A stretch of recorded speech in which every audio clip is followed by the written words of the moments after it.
Stanford university में 1972 में एक एक्सपेरिमेंट हुआ। उसमें उन्होंने बच्चों को दो ऑप्शन दिए, या तो एक कैंडी अभी खा लो या फिर 15 मिनट का वेट करो तो आपको दो कैंडी मिलेगी।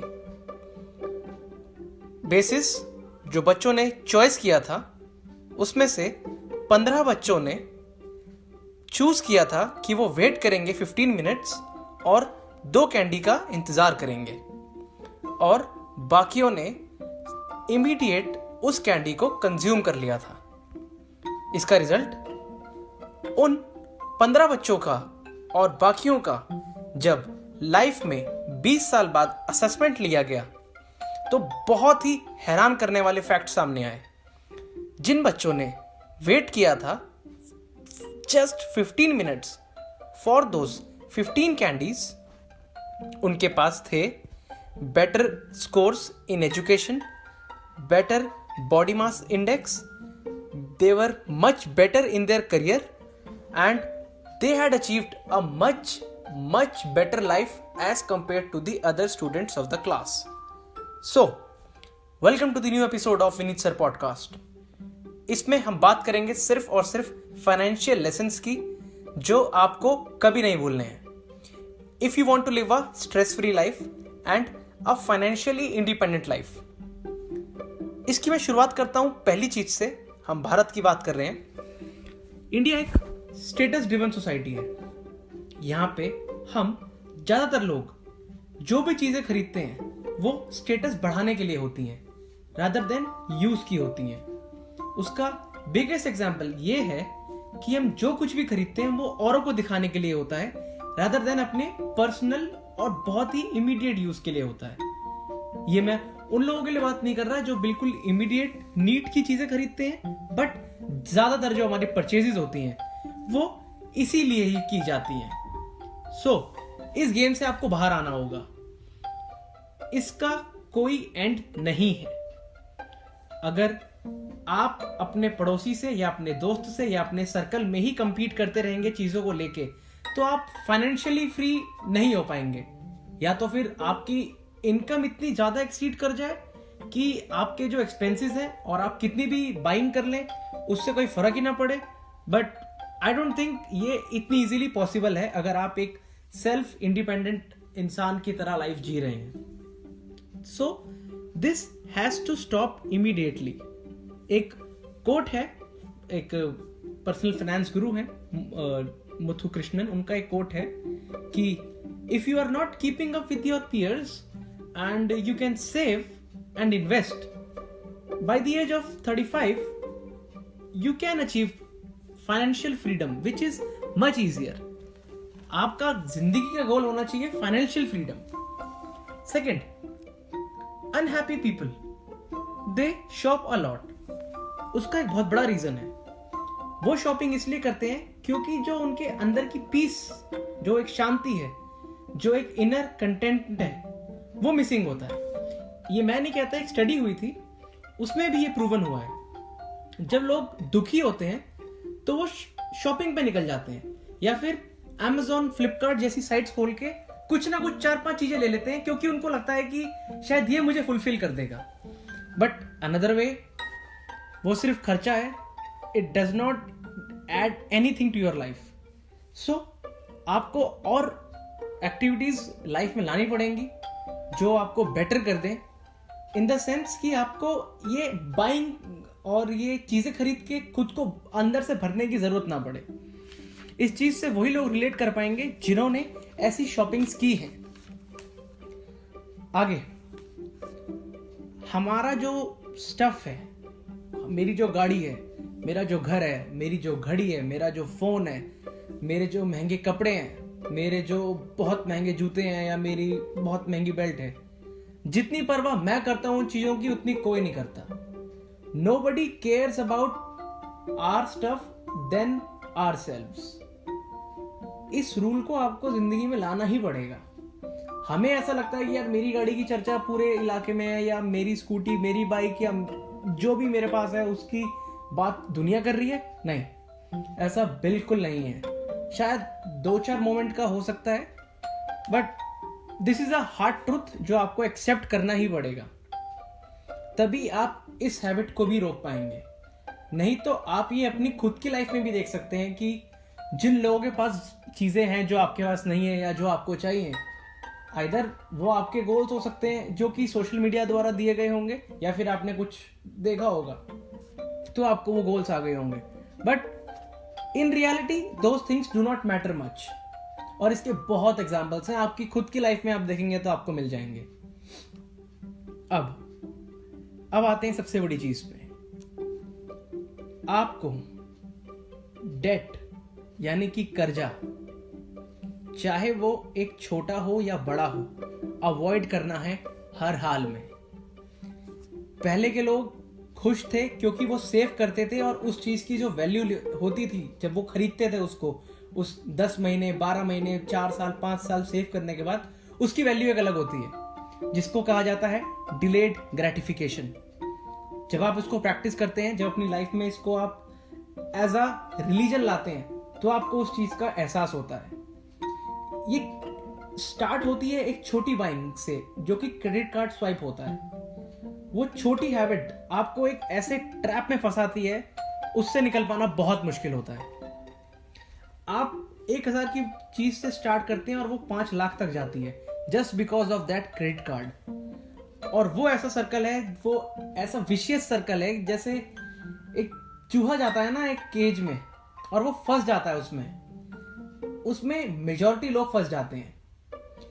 एक आज से हैबिट बना लीजिए, जो लेना है कैश में लेना है, no EMIs, no credit card swipes. And वो जो लोग हैं ना जो कहते हैं कि I use credit card very efficiently, ठीक है, बहुत से ऐसे लोग मुझे मिले जो बताते हैं कि मुझे एक तरीका आता है, I can use banks money for 60 days and then I pay back CIBIL score, everything is fine. But आपका जो गोल है वो कैश बाइंग पे आना ही चाहिए। Another one, impulsive and discount buying खत्म करनी पड़ेगी, क्योंकि किसी और ने ले लिया, किसी और के पास है, या मैंने देखा तो मुझे भी चाहिए, ये चीज बहुत बेकार है, इसका भी कोई एंड नहीं है। Another thing, discount buying. ये क्या है? मान लीजिए 50,000 की कोई चीज है, आपको नोटिफिकेशन आता है कि आज 45,000 की मिल रही है। मे बी आपको चाहिए थी या नहीं चाहिए थी, बट आपका काम चल रहा था तभी आपने उसको नहीं लिया था अभी तक। बट आप उसको अगर खरीद लेते हैं तो आपने 5,000 या 10,000 नहीं बचाए, आपने वो 40,000 खर्च दिए उस चीज पे। ये एक मेंटेलिटी चेंज करनी पड़ेगी, तभी ये जो डिस्काउंट बाइंग है उससे हम बाहर आ पाएंगे। मैं देख रहा था अभी जो फ्लिपकार्ट एंड अमेजोन पे सेल थी, लोगों ने वो चीजें भी खरीद ली जिनकी उनको जरूरत ही नहीं थी, क्योंकि वो डिस्काउंट पे मिल रही थी।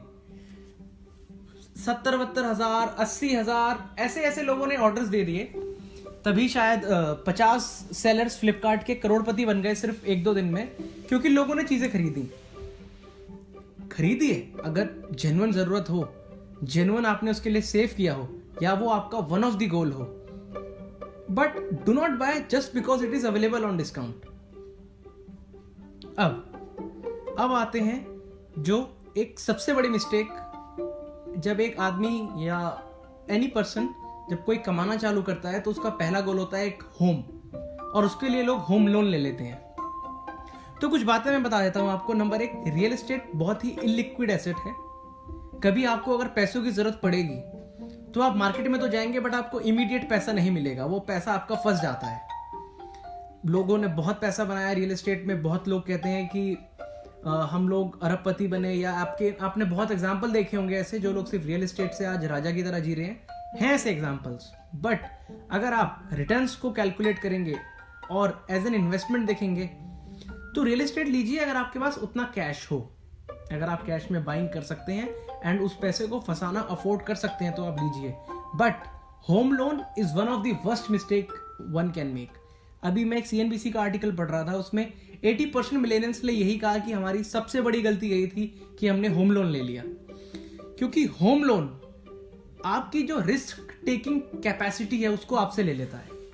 क्योंकि आप जिस भी करंट प्रोफेशन में हैं, बिजनेस या जॉब, आप फंस जाते हैं, आप उसको ना छोड़ सकते हैं, आप कितना ही परेशान हो, और आपको कहीं ना कहीं वो स्ट्रेस रहता है कि यार वो जो EMI है वो मुझे देनी ही देनी है, क्योंकि अगर वो मिस होगी तो उस पर इंटरेस्ट जुड़ेगा, और अगर आप ज्यादा मिस कर जाते हैं तो बैंक आप ही के घर को ऑक्शन कर देगा. So there is a difference between owning something and buying something. वो आपकी गाड़ी, वो आपका घर, वो बैंक का ही है जब तक आपने वो पैसा नहीं दिया. बट अभी दिखाने के लिए बहुत अच्छा है कि हाँ ये मेरा है, बट वो आपका है नहीं, वो बैंक का है. जब तक आप पैसा नहीं देंगे वो बैंक की ही प्रॉपर्टी है. और आप कभी कैलकुलेट करेंगे, अगर आपने 40 लाख का लोन लिया है तो आप अप्रोक्सीमेटली 80 लाख के आसपास का अमाउंट वापस करते हैं बैंक को. बट अगर वही पैसा आप सेव करें और उसको इन्वेस्ट करें इन दी इक्विटी और अनदर इंस्ट्रूमेंट, तो आप कहीं ना कहीं एक बहुत अच्छी लाइफ जी पाएंगे, और मोस्ट इंपॉर्टेंटली एक स्ट्रेस फ्री लाइफ जी पाएंगे. बट अब इसी से जुड़ा एक मैं अनदर रूल आपको बताता हूं, जो कि मैंने लेट्स टॉक मनी बुक है बाय द मिंट की कंसल्टिंग एडिटर है miss Monika Halan. It is a very good book, आप सबको पढ़नी चाहिए. बहुत ही बेसिक टर्म्स में पर्सनल फाइनेंस समझाया है उसमें. तो उसका वन ऑफ द रूल है कि जिस दिन आप होम लोन लेते हैं उसी दिन आपको एक उस अमाउंट का टर्म इंश्योरेंस लेना है. उसका एक बहुत बड़ा रीजन है, मान लीजिए आपकी डेथ हो जाती है और आपका जो आप ही अर्निंग मेंबर थे फैमिली के, और आप नहीं, क्योंकि अब तो आप नहीं है तो आप पे नहीं कर पाएंगे उसको, तो जो भी EMIs थी वो वेस्ट गई, और जो घर था वो बैंक ही ले लेगा, एंड फैमिली भी बहुत ज्यादा प्रेशर में आ जाएगी. तो इसका बेस्ट सॉल्यूशन है buy a term insurance the day you take a home loan, जिससे कि आपके ना रहने पे भी आपकी जो फैमिली है वो इजीली लोन को पे ऑफ कर सके, एंड एटलीस्ट घर एज एन एसेट उनके पास हो. Now another rule, medical insurance आपको लेना ही लेना है, और वो भी एक अच्छे कवर, अच्छे अमाउंट का लेना है.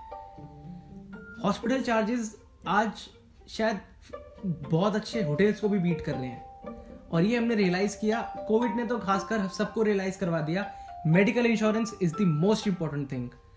क्योंकि आपका बहुत सारा पैसा लग सकता है किसी भी बीमारी में, जो कि किसी भी फैमिली मेंबर को हो सकती है. फ्लोटर प्लान्स होते हैं जो कि फैमिली के लिए होते हैं, इंडिविजुअल प्लान्स होते हैं, एक्सप्लोर करिए, बट मेडिकल इंश्योरेंस जरूर लीजिए. Now the most important rule, आपको इन्फ्लेशन के बारे में जानना है. चीजें महंगी हो जाती हैं, जैसे कि जो आप सामान पहले 10 रुपए का खरीद सकते थे आज से 10 साल पहले, वो आज आप 15 रुपए का खरीदते हैं. That is inflation. क्योंकि जैसे जैसे इकोनॉमी ग्रो होती है तो इन्फ्लेशन का रेट 4% प्लस माइनस 1 और 2% रहता है. आपको उसके बारे में जानना है, सीखना है, कैसे होता है, क्या इम्पैक्ट होता है, और उन्हीं इंस्ट्रूमेंट्स में इन्वेस्ट करना है जो आपको रिटर्न मोर देन इन्फ्लेशन देते हैं. जैसे कि हाल फिलहाल अगर आपने FD के रिटर्न्स देखे हो तो वो इन्फ्लेशन से कम है. सो FD becomes a bad investment option for you. इस पे मैं एक अलग पॉडकास्ट रिकॉर्ड करूंगा on the investment instruments for millennials, for people like us, and for that matter जिसको भी इन्वेस्टमेंट ऑप्शंस एक्सप्लोर करने हैं तो वो एज वाइज किस तरह से किए जाते हैं. एंड मोस्ट इंपॉर्टेंट रूल, आप कितना भी खरीद लें चीजों को, कितना ही इकट्ठा कर लें, वो आपको खुशियां नहीं दे सकते. क्योंकि वो एक बहुत ही आसान, हिंदी की हमारी एक कहावत है, चीज की कीमत मिलने से पहले और इंसान की कीमत जाने के बाद. This was the personal finance या फिर फाइनेंशियल लिटरेसी पॉडकास्ट. ये सीरीज 1 का पहला एपिसोड है. इस पे मैं और भी एपिसोड्स लाऊंगा. So do subscribe to the channel and share your feedback. Thank you.